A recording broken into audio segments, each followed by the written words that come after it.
Welcome to the deep dive. If you've been watching the markets this year, you've probably seen the S&P 500 doing, well, a bit of a roller coaster ride. Yeah, it's been choppy. And with the potential return of the Trump administration, and you flag this possibility of new tariffs, well, it's understandable folks are feeling some economic uncertainty. Absolutely. That market volatility really reflects those anxieties. It's smart to be looking at options that might offer a little more stability. And that's exactly why we wanted to do this deep dive. You mentioned wanting something like a warm, cozy blanket in this financial climate. Yeah, something reliable. So that got us thinking about dividend stocks, specifically real estate investment trusts or REITs. Consistent payouts. Right. Income generators. So the mission today really is to see if these three REITs could work for someone, maybe you listening, with about $1,000 to invest, looking for that reliable income and maybe a bit more peace of mind. It's definitely a timely area to look into. REITs, structured for income, can be pretty attractive when big capital growth feels less certain. Okay. That lines up with the concerns you mentioned. Okay, let's get into it. First up, a company that, well, it practically screams dividends. Realty Income. Ah, yes. NYSE, ticker O. Their tagline is literally trademarked, the monthly dividend company. I mean, that's pretty direct, right? It is. No ambiguity there. Tells you exactly what they focus on for their investors. So Realty Income, their core business, they own a huge number of properties, over 15,600. It's massive. And think about the kind of places like your local 7-Eleven, maybe a Dollar General, Walgreens, those kinds of tenants. Exactly. Everyday, essential kinds of businesses. Things people generally need, good times or bad. Which tends to make their rent more reliable, I guess. That's the idea. These aren't flashy tech startups. They're providing goods and services people consistently use. That leads to more dependable rental income for Realty Income. And that dependable rent turns into a pretty decent dividend yield around 5.6% right now. Which, let's be honest. Yeah, probably quite a bit better than what you're getting in a savings account. For sure. But here's a key part, and it was in that REIT analysis you sent over.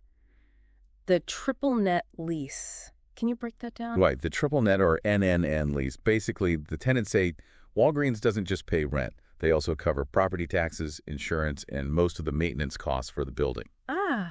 So for Realty Income, that cuts down their own operating expenses significantly. It makes their income stream much more predictable. It's like having the perfect tenant who fixes the leaky faucet themselves. Exactly. A landlord's dream, really. Yeah. And it directly helps them pay those consistent dividends because their own costs are lower and more stable. Makes perfect sense. Now, a big question, especially with all the economic uncertainty swirling around, how does a company like this hold up during a recession? That's a really critical question. Yeah. And Realty Income has a long history, which is helpful here. Looking back, they've weathered quite a few storms. The dot-com crash, the housing bubble, the Great Recession, you name it. And remarkably, their occupancy rate never dipped below 96.6%. Wow, 96.6% even through all that. Yeah. It's impressive consistency. Compare that to how, say, some high-growth tech stocks might swing wildly during those same periods. Right. So while some parts of your portfolio might feel like a roller coaster, Realty Income has historically just kept collecting the rent, basically. Pretty much. And it's not like they're betting the farm on one industry or one huge tenant. They're really diversified. Yeah, you pointed that out. No single industry is more than about 10% of their rent. Correct. And no single tenant makes up more than 3.5%. So they spread the risk across different types of retailers, many selling essential goods. That diversification seems key to their resilience then. Absolutely. It buffers them if one sector hits a rough patch or if one major tenant struggles. It provides a cushion. Okay, so what are the potential risks here? What could go wrong for Realty Income? Well, the main thing would be a really deep, prolonged slump in consumer spending that leads to widespread store closures. That's always a risk for retail landlords. Right. If people just stop buying things. But, like we said, their focus on essential goods and that diversification helps. Their track record suggests they're pretty well built to handle economic headwinds. Okay, so for someone looking for that steady income, Realty Income sounds like maybe a buy-the-dip candidate, with those monthly dividends offering maybe a bit more calm? That seems like a reasonable take. Consistent income potential. All right, let's switch gears. Another REIT, but in a totally different space.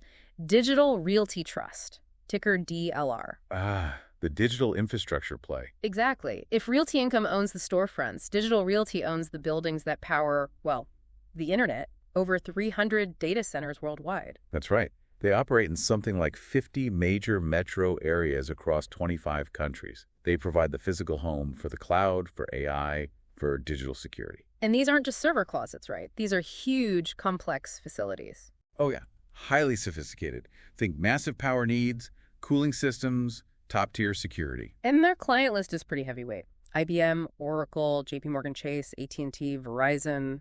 Big names rely on them. They do. These companies need ultra-reliable places to house their critical data and run their operations.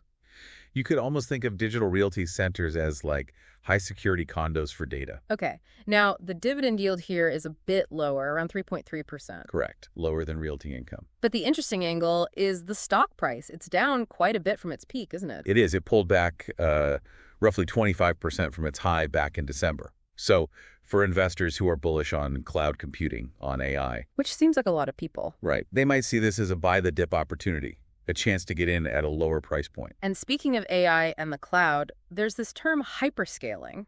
What's that about, and why does it matter for digital realty? Hyperscaling is basically the explosive growth in demand for computing power and data storage, driven largely by big cloud providers and AI development. Okay, so just more and more data needing a home. Essentially, yes. And the demand for AI-specific data centers is projected to grow incredibly fast. McKinsey, for instance, forecasts something like 33% annual growth through 2030 just for AI-ready centers. Wow, 33% a year. Yeah, it's huge. This fuels demand for companies like Digital Realty, filling their existing centers and driving the need for new ones. It creates a potentially strong growth path. So investing in digital realty could be a way to get exposure to that whole AI and cloud boom. Exactly. But maybe with a bit more stability than trying to pick the next hot AI software company. Yeah. Because they own the essential infrastructure. That's the argument. They provide the foundational plumbing that a lot of tech runs on. So it offers exposure to that growth, potentially with less volatility than, say, a startup. It aligns with that desire for more reliable investments. Interesting. So tech exposure, but with dividends. Could be appealing. What's not to like, right? Okay, third one. Prologis, ticker PLD. And I like the description one analyst used because Amazon and FedEx need somewhere to keep your crap. It's blunt, but accurate. It really paints a picture, doesn't it, given how much we all shop online now? It does. Prologis is the big dog in logistics real estate. Warehouses, distribution centers. They own over 1.2 billion square feet of this stuff. Billion, with a B. With a B. Those massive buildings you see off the highway, good chance Prologis owns them. They're essential for getting goods from A to B. And their tenants are the exact companies you'd expect. Amazon, FedEx, Walmart. The giants of e-commerce and logistics. And generally, these are very reliable tenants when it comes to paying rent. Prologis is global to 20 countries, about 6,500 customers. Okay. Dividend yield here is around 4%. Solid. Decent, yeah. And like digital realty, the stock's also down recently, about 23% from its March peak. That's right. Another one that's seen a pullback, presenting a potential entry point for some investors. But with Prologis, there's that specific worry we mentioned earlier, tariffs. Yes. The T word. It's a relevant concern. Especially with the talk about the Trump administration possibly bringing in new ones. How could that mess with a company like Prologis? Well, since their tenants are moving goods globally, major new tariffs could potentially slow down international trade volumes. Less trade might mean slightly less demand for warehouse space in the short term. It's a valid point to consider. Okay, so that's the risk. But didn't their CEO have a counterpoint to that? Yes, Hamid Moghadam. He highlights a couple of things. One, there isn't actually a ton of a new warehouse supply coming online right now. Okay. Limited new construction. Right. And construction costs are high. So even if trade slows a bit, that tight supply and high cost to build new facilities could keep rents pretty strong. There are other market forces at work. And then there's just the sheer growth of e-commerce itself, right? That long-term trend. Absolutely. You found some stats on that e-commerce drove something like 56% of retail goods growth in 2024. Yeah. And Prologis thinks U.S. e-commerce penetration could hit 30% by 2030. Exactly. So that underlying shift to online shopping creates a powerful long-term demand for logistics space. Regardless of short-term trade spats, people are still clicking buy. So the verdict on Prologis might be a strong play if you believe online shopping isn't going anywhere, even with potential trade headwinds. So that seems like a fair summary. The fundamental trend is strong, even if there are some bumps to navigate. Okay, so wrapping this up. It feels like in this kind of shaky market, these dividend-paying REITs offer something different, something potentially more grounding. I think that's right. They offer that potential for reliable income. And in some cases, like Digital Realty or Prologis, exposure to major economic growth trends, but through the lens of real estate. It could fit well if stability and income are top of mind. So just a quick recap. Realty Income monthly dividends, proven resilience. Digital Realty tapping into the growth of cloud and AI infrastructure. And Prologis right in the middle of e-commerce and global logistics. And importantly, these aren't just safe or boring plays. They could be seen as potentially smart investments for long-term income and maybe even some growth, especially for someone putting, say, $1,000 to work. So here's a final thought to chew on. Think about how fundamental these things are. The physical stores, the digital networks, the They warehouses. really underpin so much of modern life, don't they? They really do. Makes you wonder if maybe exploring these kinds of infrastructure REITs deserves a closer look in your own investment strategy.